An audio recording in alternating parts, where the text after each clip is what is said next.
When you do this competitively, you have to be focused. People are going to be bumping into each other. They're going to be passing each other close.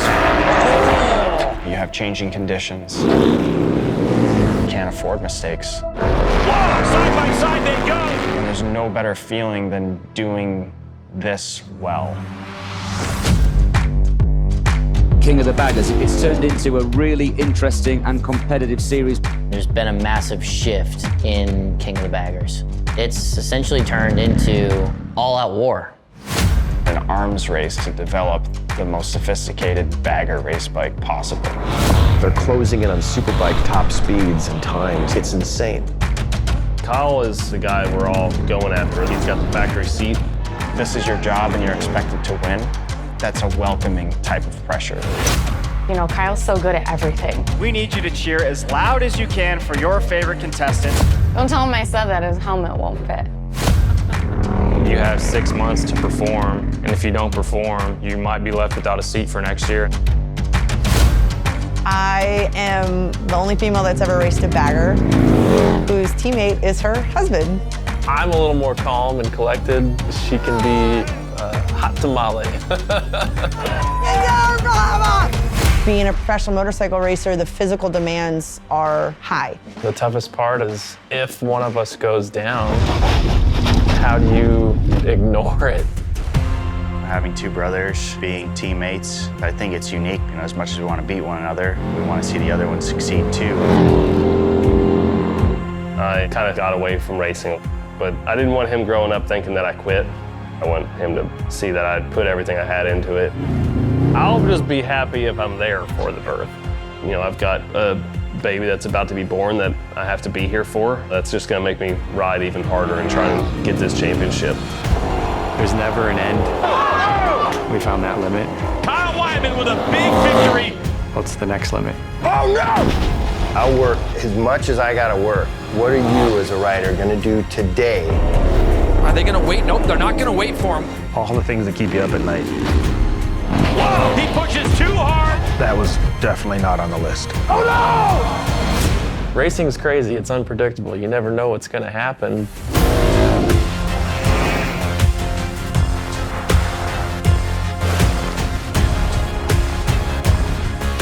When you go into the final race this season and 3 different riders could win the championship, buckle up.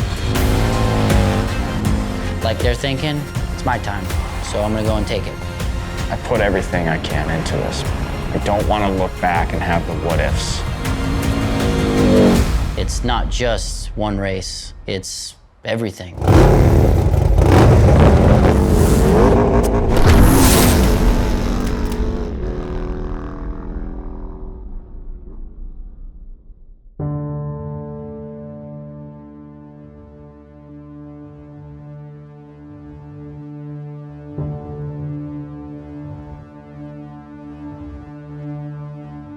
You see all of these things that have happened over 120 years.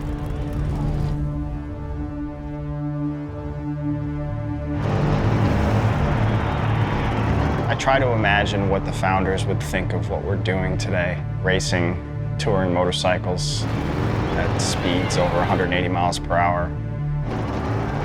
I think they'd be all for it. Can't help but wonder what kind of history we are writing as a team. When you're in it, you don't know years from now what King of the Baggers will mean to Harley-Davidson.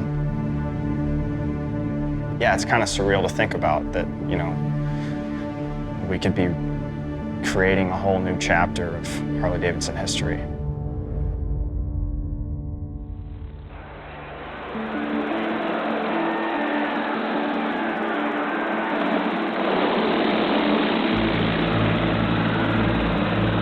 Harley-Davidson's history is really tied around racing from the beginning.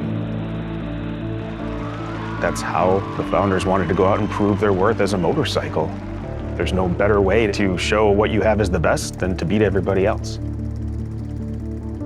You know, believe it or not, racing a bagger is something that I've always wanted to do my whole career at Harley. Today it's Laguna Seca Raceway. First inaugural, never before done King of the Baggers, and are out on the track right now. This racing effort is personal to a lot of people here at the motor company. And there's one of the most iconic views that have ever been seen. When we first learned about the first exhibition race that was going on in Laguna Seca in 2020, we wanted it. It was such an exciting opportunity for anyone in product development. You always have that idea of where you'd like to take it, that what if I could? And here was our opportunity, now you can. Even if that meant starting building a motorcycle in your own garage. We were looking for places to save weight. We didn't need these pieces, so we just cut them off. I mean, that very first bike, it was mostly torn down here and built up with a lot of prototype parts. There was no race team. It was just a bunch of people that wanted to go fast. It's amazing that you can start from such a small place, and things have grown pretty quickly in the last few years. When Harley-Davidson decided we wanted to go do this in the first place, let's go race a bagger, it was really one of the more exciting moments in my career. Was just that little, hey, we think we want to go do this, what should we do? We wanted to come out swinging and show that that performance group within Harley-Davidson was capable of building the best bike in the world.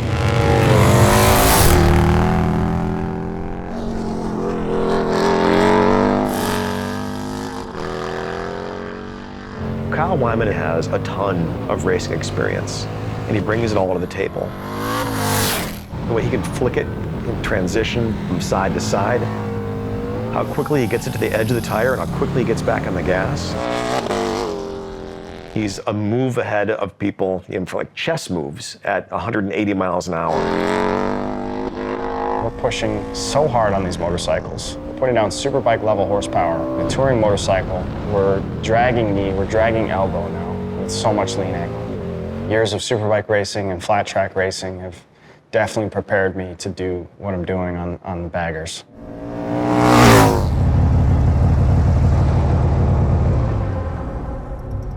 Last season, Kyle had a dominant year, but he also didn't finish 2 races.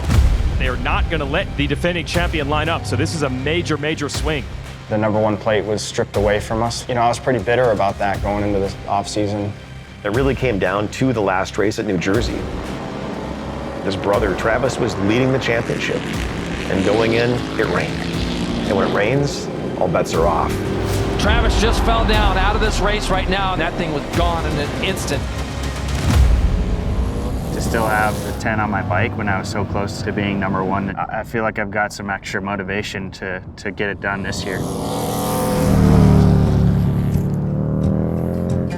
So the Wyman brothers grew up in a Harley-Davidson dealership. Their grandfather, Harv, founded that dealership. I feel an immense sense of responsibility and pride as well in being in this position, not only for my grandfather, but for Harley-Davidson Motor Company. We are so happy to be back to racing this year. King of the Baggers, they came to Daytona for the first time last year, and things are a lot different. Bikes are a lot faster. Yo. Here we go. Quiet now, but it's about to get noisy. Starting off at Daytona is not easy. There's nothing else like it in the entire racing circuit. There's unique challenges because of the speed, because of the banking. The biggest, fastest, powertrain demanding, difficult track that we'll see all year. When you look at these two manufacturers talking about Harley-Davidson and Indian, the rivalry there, they want the Daytona bragging rights. Here comes the Harley around the outside. Oh, look at the slipstream there. That is brilliant stuff. And this is only qualifying. It's nice when you can send a message to the competition. That is a more than respectable first lap. I shifted to 6 on the first lap. Oh, really? Yes. There's still pole? Yes. I mean, we're running solid 10 miles an hour faster than last year, which is crazy. Never thought I'd see a bagger go this fast, and we're not done yet. Jeez. He's pushing. Wow. Oh. Using every inch of this Daytona circuit. I think Kyle's got something to say. A little chip on his shoulder. Corey West on the number 13 Saddleman. Jake Lewis right behind him. Saddleman has 4 riders Four riders. here. It's a big program, and that's great to see. I think it's going to be even closer this year because I know that Harley-Davidson, they've made available the parts that were only previously on the Screaming Eagle machines. They're now available to the other Harley riders as well. There's so many things that we can do with these motorcycles, not only with our own program, but help MotoAmerica build the overall series of King of the Baggers and make sure that everybody riding a Harley-Davidson is successful on all the tracks that we go to. I'm really excited about this class, and I hope this continues to grow. And if we do, the Bagger program can be the biggest racing series that's going for motorcycles in the United States. James Rispoli, man, look how fast he goes through that chicane. Hayden Gillen has also now really turned up the wick. I got really fortunate with getting Rispoli and Hayden to ride for me. Last year, I didn't feel like we could win bagger races. This year, the entire goal was, we've got to be competitive or I don't want to do it. Harley assured, hey, you're gonna have some better components this year and we're gonna help you guys get towards the front to be able to fight. So, staying out? If you want a lap, you gotta go now. Did you hear change tire? He was pointing at the back tire going, yeah, change. Oh yeah, we don't have time. Oh! That's a huge out of the seat moment. Well, you know why I wanted that tire? See that moment? Yes. That's the most G-force. Got a little tap on the shoulder. Hey, be patient, it'll come. It is a front row lockout for Harley-Davidson, Wyman, Gillen, Rispoli. Let's get a word with Hayden. Daddy duties over Christmas. Stone's a year and a half now, so he's running, doing all the crazy stuff. Summer, my wife, thanks to her for letting me do all this. Really, there's no better place than here in Owensboro to start a family and live life. You know, I don't see myself really being able to leave this place. We call our farm, we call it Tomorrow Farm because if there's something to be done, normally I'll get to it tomorrow. We'll do it tomorrow. We have raced lawnmowers around here.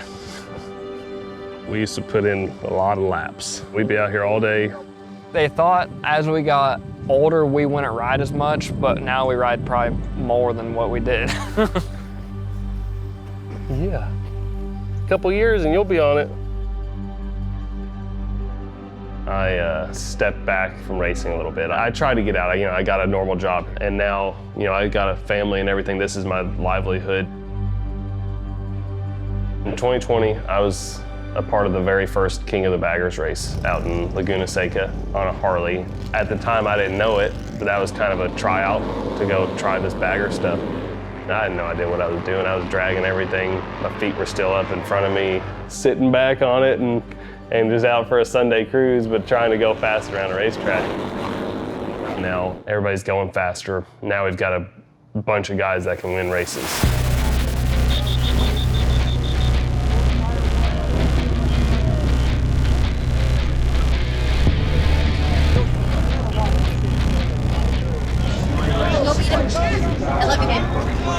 This is the first points-paying race for the MotoAmerica season for Mission King of the Baggers. All eyes on the 33 of Kyle Wyman, starting from pole position.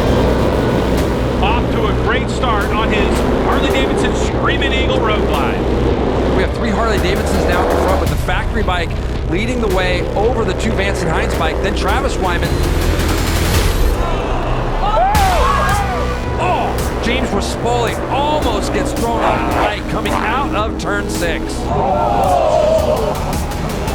The Vance Hines bikes doing a lot of work during the offseason to get themselves and bridge this gap closer to what we've been seeing from the factory bikes. Kyle's got to keep his head down right now, keep rolling. Kyle Wyman's going to have himself a nice little lead, a 151.6, fastest lap of the weekend. You see Hayden Gillen now. These are 2 teammates that can work together. Seems like we're seeing a little bit of smoke there, too. I'm not sure which bike it was, but it's Kyle Wyman's bike is smoking.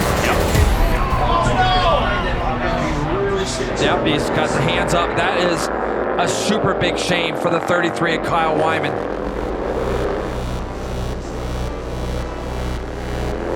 Travis Wyman's still in this. And we know that those factory bikes have a couple of mile an hour over the Vance Hines bikes. He can still win. Yes. These Vance Hines Mission Harley-Davidsons getting after it.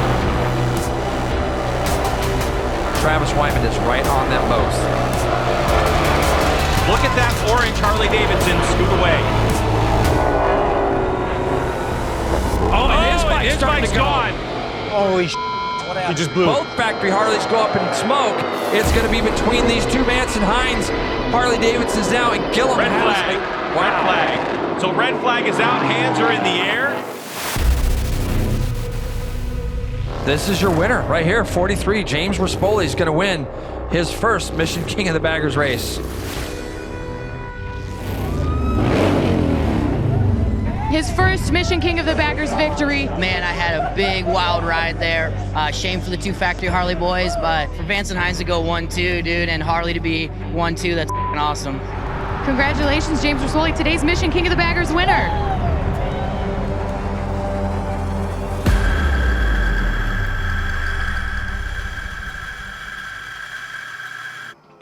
You can tell a lot about somebody by the coffee they make. We're gonna do 39 seconds. So like if it's somebody who just orders just black coffee or a black espresso that's like mud, you know they're like Hard. They're hard. Then if you're like a little like me, I got a sweet tooth, and I'm just like, hey, I'm a mixture of trying to be hard and a little bit of softy. I love this whole process. Like a little just turn of this changes the whole taste of the coffee, just the process of it all. It's kind of like, if you want to use an analogy, it's like preparation of a race. As a kid, it was easy. I didn't really train much. I just showed up, hopefully won races. I learned at a young age, sometimes the talent isn't enough. I got a tattoo, it says hard work, dedication. Just that little reminder to be the hardest working guy out there. It's my life, no matter what I'm doing. It's not racing related, it's just life related. He's been training his ass off. Last year, obviously, he did really well on the bagger, got a podium, but he doesn't want to race for third, he wants to win. That's what he's racing for. I've won championships. I've won in American flat track, I've won in road racing. I firmly believe I'm a factory caliber rider. I am so glad that you saved that somehow. Did you see it? It never stopped. It just kept going and going. I was so scared. I was so scared. Are you kidding me? Lap 2, man? And it's just, and it was violent. Dude. We're not a spoiler now, like we're a championship contender, and that's what we want to be. We want to win races. Today the cards fell our way. There'll be a day they won't, but today they fell our way, and you know, I've been working really freaking hard to try to get a win. At the end of the day, Harley won today, and we're leading the championship, and that's really all that matters. At least keep it in the house, right? Obviously, we had a failure. I can deal with it if we'd been last. The fact we were 3 seconds in the lead when it happened just made it 1,000 times worse, because we know what we can do. Yeah, you're going to be mad. I was enraged, if I'm honest, but you've got to be able to put that away to carry on.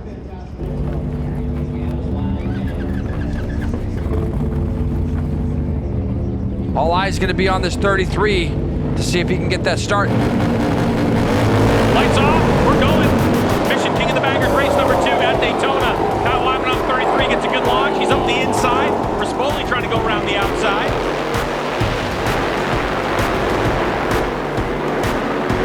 Travis Wyman's already got an issue. I'm not sure. That looks like it's, oh, he's trying to adjust the clutch. So he's obviously got a problem with that clutch. So it's been a disaster weekend for the number 10. Travis has got a problem. Kyle Wyman doing what he did yesterday. Checking out on the first lap. Coming across the stripe at 176 miles an hour. Tyler's in deep, but that is a big mistake from Tyler Heron. The two, Vance and Hines, Harleys are locked into that battle now. Hayden Gillum and James Rispoli come across the line. 50.8 for Kyle Wyman. Dial it back a little bit, don't worry. He's on cruise control. Kyle Wyman has set sail. The development on these bikes that they have put in are incredible. I do believe we have ourselves a rocket ship with a hell of an astronaut. My whole mentality was just to enjoy it as much as possible. Out front, 6-7 second lead, and I know how rare that is in this sport. When you have those days, you really have to enjoy them. Now, Jeremy McWilliams has fallen way back. He's got to fall into the luckies of Corey West. Corey West for that Saddleman Racing team here on the 13. Of course, That's my boy. And you can see Jake Lewis making a pass. There's a possibility we could go 1, 2, 3, 4, 5, all Harley-Davidsons.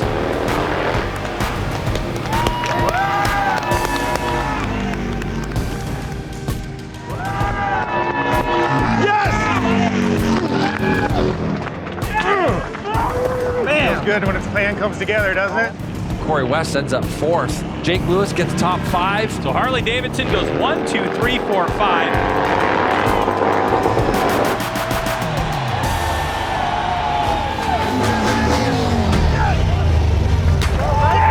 After yesterday, I'm certain that the Harley-Davidson team is feeling some redemption, and certainly for Kyle Wyman. Kyle, quite the margin of victory for you. 3 Harleys on the podium. Let's go.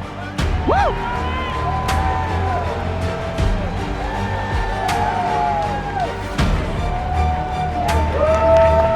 First of many.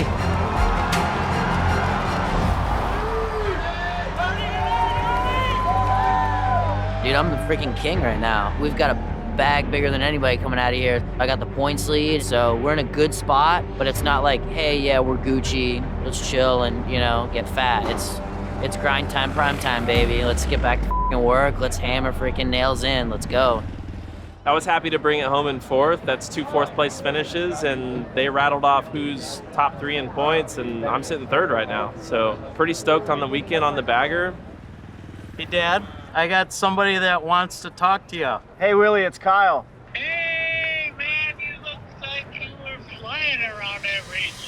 We were. Congratulations. You put it right where it belongs. Number 1. That's great. You know, your belief in me, it just means everything. You did a hell of a job, my friend. Willie G, a legendary stylist and designer for Harley-Davidson, he's super passionate about racing, and even though he's retired, he's still involved. He designed the look of the leathers at the Wyman's race. I like your suit. I like it. I don't know, some really iconic designer got his hands on it. I can't help but feel the tradition and the legacy all around you. As a custodian in this way, I can certainly appreciate the responsibility and the task that is before me.